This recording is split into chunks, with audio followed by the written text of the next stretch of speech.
không vui thật nó có còn nhiều người xuống ở đấy dạ xuống ở đấy rồi nè xuống ở đấy đâu xuống ở đấy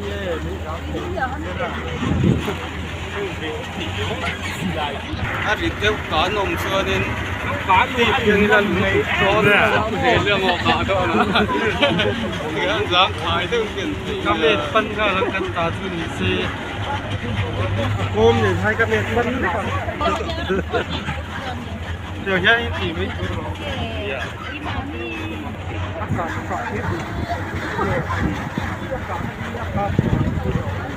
hai là mà hiện còn chưa đi cái là gì đâu sao có tham ăn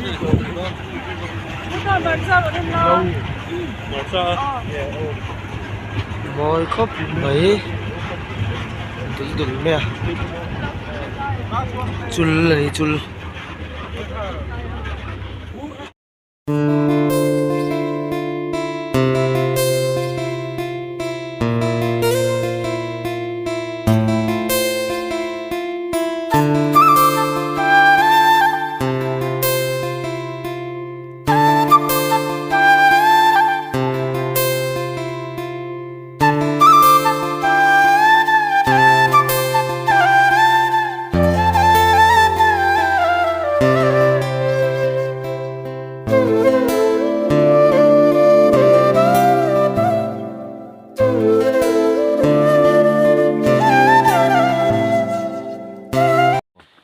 tụi nó hiện nên ôi mẹ sao chúng sắc xuân tới gần một lăng luôn à khi là hiện motor ôm à khi lại về thì cần vạt chầu đòn ta này mà lại về thì ăn vạt đòn này lại về thì purin luôn cả lâu lâu đâu thủ đâu với khá thì mà kít tê rồi đi hiện nung mà kít tê hey hey vlog charger ngay rồi subscriber để tan hiện in cần tí mắc một ven đi rồi subscriber hi like le comment hi ron put ve ya ka lang khat ke ber hi cái phố hiện cái đó sim nuồm đô đây ôi chứ nuồm đô đây my sister sẽ đuổi cái tầm tốt thì suy nó tầm Adam cha kan lo me ki do isan mo bial hey bial in ang hi sem ka na dihan với nãy hiện sai chung section kan thật là kan picnic đón này đi lâu vợ picnic này đón này thôi hiện lâu vợ picnic với kan vợ đón hiện bộจะมีเสียมชะโตงังไหมcái lưới phát nhảy đâu sẽ tiếp công xiêm hao tạc lỗ đào nhá cái chỗ đó mình anh đi vợ chụp cú này á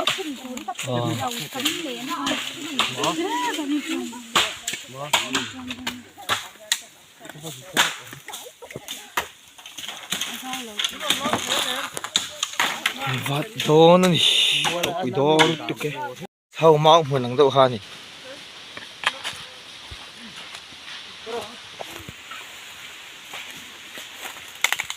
Chinese sao mau menang dek. Oh kita dapat satu tuh.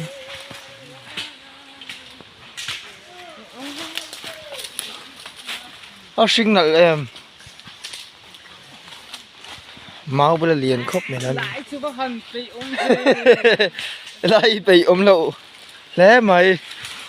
chả thật tel lên khóc mày.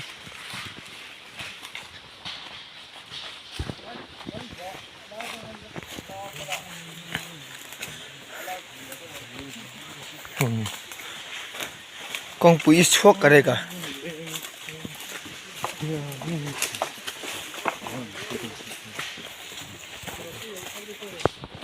con bụi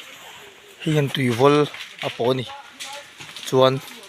tùy vol cái mặt trăng khan phù lên lệ thăng lai lùng phổi buông hay miro tạ phải nó cả vết thế thôi mà xem motor cái hạt là motor con hạt lăng là wa tùy vol khen hạt lăng này hiện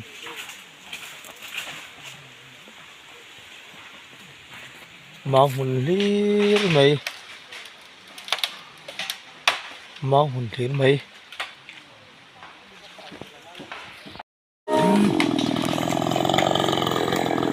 na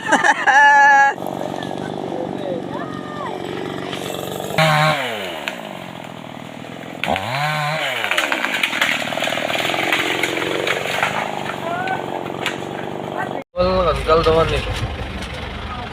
wala picnic zuway ka ni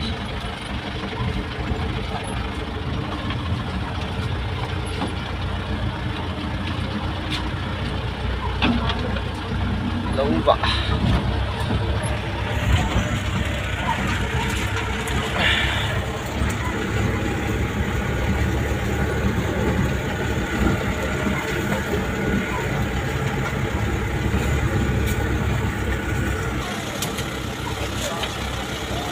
ngồi thế mấy mầm răng càng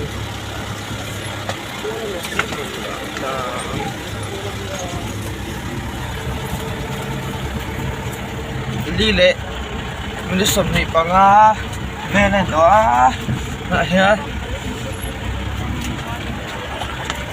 của mình cần lâu vậy gì á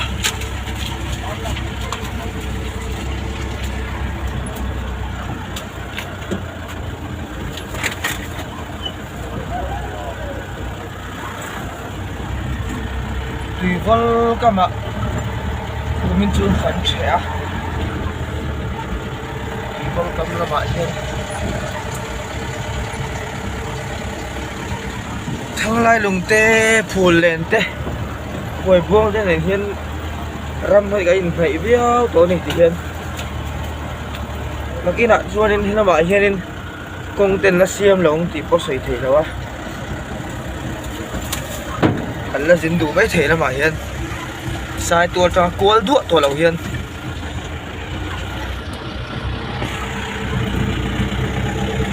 anh hai tí vào dù nó để tổ mình phát rất cực lực đi lại thì mình dâu ra mà làm thà càng sang tập mấy mình dâu ra top tên làm thà thì dốc tên mồm ráng càng hị tập tên là hắn lằng thở về rất maya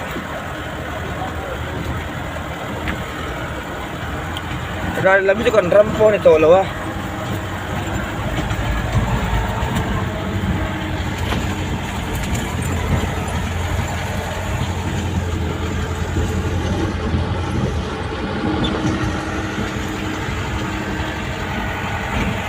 nung sama so một chia hậu còn sao so á một chia hậu đồ vẫn tí khóc mày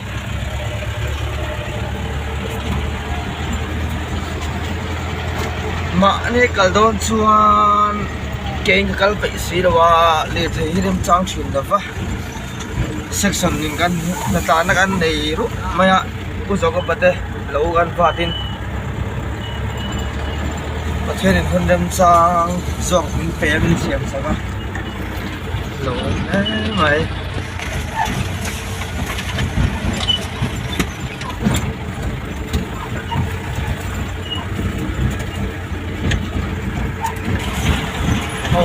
lâu hi anh vắt thà tuar mày là em tuar mình mồm hiên cái này em tuar mày à motor à chuông á cái đường in cái thế là quá thật sự còn thì mà chia đâu vào hiên mà am lâu lấy tụi cái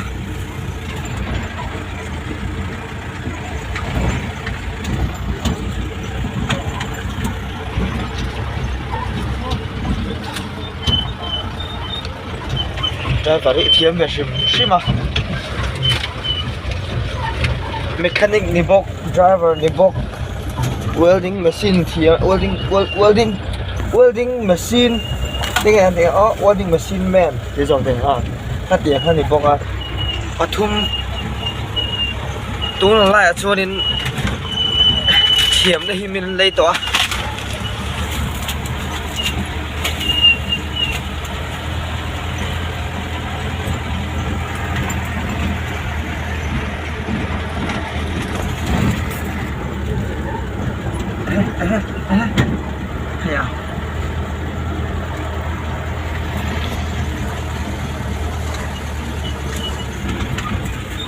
tùy vol cái lắc đó đi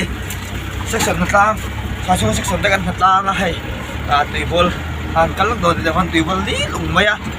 cái lắc đó đi vol cái lắc gắng tùy vol cái lắc gắng cùng mấy Anh sẵn sàng đó. tùy vol cái thanh ta Không mà tôi chọtกูไม่ไหนก็ไปขัดกันนะตุยว่าเลยเก็บพอหมดแล้วว่าตักจังนี่ tôi hiện ra kèm ว่าเรียน VR ดีกว่านี่นาย ôi ôm chân đi เฮ้ยงรโอคิดว่าหมูเทข้านี่ยังเลยเฮ้ยนี่เลยนี่เราโม่ตุยละส่วนอินเตะออกมาดิเห็นnghe chế nó chắc cũng lấy mấy chú tùy vắc nó liên lậu hi mà lề liền lâu không có lấy bằng làm sao thu ra sao cam rừng anh đi mấy lâu lạc tệ anh lấy camera phải top đó nè bố vợ để cho khi lại lùng bùi xuống ở đây hàng đi ngamo cắt pila camera thì không phải top rồi mà top lúc đó camera phải top rồi nó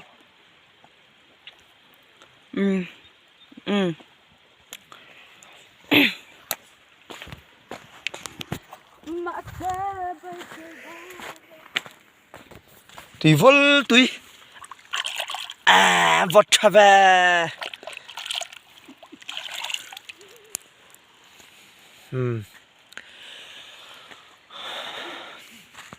tùy vol kan mu ve ta taka sanga an om lo ma se sawa chun om thung ani hian heta hian kalanga hian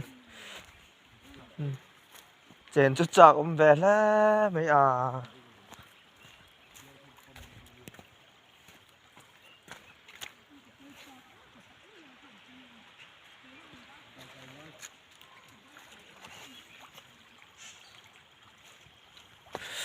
kal se lang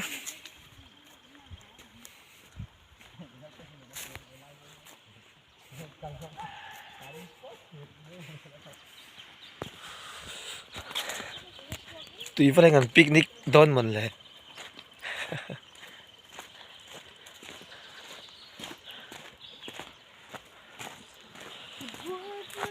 tùy đại cái ngay lệ nó phải tủ xuân bồi khác về khắp mày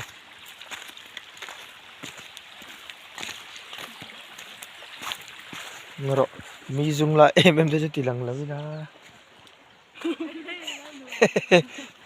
em mà lồng cái gì